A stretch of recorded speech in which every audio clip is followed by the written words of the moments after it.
Maranatha. One of the things that Christ had in spite of his suffering at cross is joy. శిలువపై క్రీస్తు యేసు శ్రమపడచ్చు, బాధింపబడచ్చు, దూషింపబడచ్చు, హేళన చేయబడచ్చు. శరీరమందు మోయలేని ఆ శిలువను మోసి ఆ శరీరము నిండా గాయములు కలిగి మరలా ఆ శరీరము శిలువపై మరింతగా గాయపరచబడచ్చు ఉన్ననో కూడా అయినను క్రీస్తు యేసులో నిండినది ఏమిటి అంటే సంతోషము. Christ had joy. You see, one of the things that we receive when we are born anew in Christ Jesus is we receive new joy. నూతన సంతోషమును క్రీస్తు యేసునందు మనము జన్మించినప్పుడు మనము పొందుకుంటూ ఉన్నాము.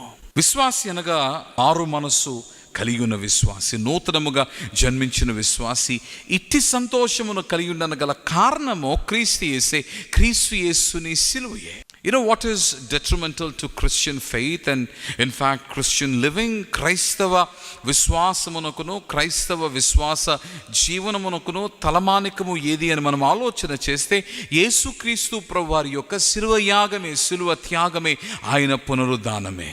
The cross of Christ and his resurrection is at the center of God's plan and indeed is central to Christian faith. క్రైస్తవ విశ్వాసమునకు బహు ప్రధానమైనది క్రీస్తు యేసు వారి యొక్క మరణము, పునరుద్ధానము.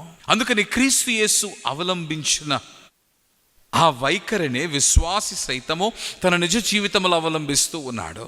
లోకములో నీవు బాధింపబడుచు ఉన్నను, ఉదాహరణకు నీతి కొరకు నీవు నిలిచి ఉన్నప్పుడు లోకము చేత నీవు బాధింపబడుచు ఉన్నను, వేదనకు గురగుచ్చు ఉన్నను, లోకము నిన్ను హింసించచ్చు ఉన్నను, అయినను కూడా దేవుని వలన సంతోషము నిన్ను వీడనాడదు. కారణం ఏమిటి అంటే క్రీస్తు యేసు కూడా సిలువపై ఆయన ఇట్టి వేదనను, దుఃఖమును ఆయన కలిగి ఉన్నను, ఆయన బాధింపబడుచున్నను, వేధింపబడుచున్నను, ఆయన గాయపరచబడుచు ఉన్నను.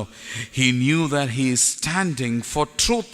సత్యము కొరకు ఆయన నిలిచి ఉన్నాడని, పాప విమోచన కొరకు ఆయన క్రైదనముగా మారొచ్చు ఉన్నాడని. And he knew that they would be a fruit that would be produced through that righteous deed. ఆ నీతి కార్యములో నుండి మేలైన ఫలము పుడుతుందని ఆయన ఎరిగి ఉన్నాడు. అందుకని ఓర్చుకున్నాడు. ఆ ఓర్చుకున్నట్టులోనే, ఆ ఓర్పులోనే దేవుని సంతోషమును సైతము ఆయన కలిగి ఉన్నాడు. ఆయన ఆవేదన నిండి ఉన్ననో కూడా, but yet I believe as a servant of God, దేవుని సేవకునిగా నేను విశ్వసించుచున్నది, నేను నీకు ధైర్యముగా చెప్పగలిగినది ఏమిటి అంటే నా తండ్రి చిత్తమును జరిగించుటయే నాకు ఆహారమని పలికిన క్రీస్తు యేసు తండ్రి చిత్తమును నెరవేర్చుచు, ఆ చిత్తము నెరవేర్చుటలో భాగముగా ప్రాణము పెట్టవలసి ఉన్నను దాని ఇష్టముగా ఎంచి ఆయన ఇట్టి యాగమును జరిగించి ఉండగా ఆ యాగములో సంతోషమును కలిగిన వాడై ఉన్నాడు. ఈరోజు నీవు శ్రమపడుతూ ఉన్నావేమో. యేసుక్రీస్తు ప్రభుని మాదిరి వైఖరిని నేను కలిగి ఉండాలి. నీతి కొరకు మనము నిలిచి ఉన్నప్పుడు ఆపదలు అనేకమైనవి కలిగినను వాటినన్నిటి నుండి దేవుడు మనలను తప్పించునై ఉన్నాడని మనము తెలుసుకుని ధైర్యముతో మనము నిండాలి.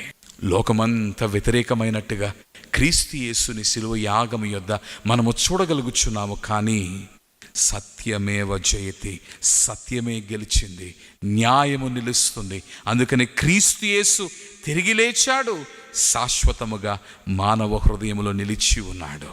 We receive new joy. క్రీస్తు యేసు వలన నూతన సంతోషము, లోకము వలన చెరిగిపోయే సంతోషము కాదు. బాధ అయినను, వేద అయినను, దుఃఖమైనను, గాయమైనను, శ్రమ అయినను, నింద అయినను, అవమానమైనను ఎప్పటికీ ఈ సంతోషము నిన్ను వీడనాడదు.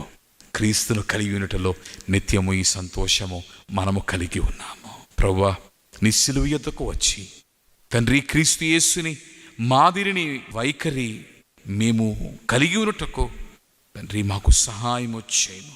నీ ఆత్మ కార్యమును జరిగించి నీ నూతన సంతోషమును తండ్రి మా హృదయములోనికి పంపి క్రీస్తు యేసు వలె సత్యము కొరకు నిలిచి శ్రమయందు సైతము ఆనందించి తిరిగి తండ్రి ఆ ఓర్పుతో కూడిన ఫలములను మేము ముందుకొనుటకు సహాయము చేయమని ప్రాణనాథుడైన క్రీస్తు పేర ప్రార్థించుచున్నాము మా ప్రియ పరలోకపు తండ్రి.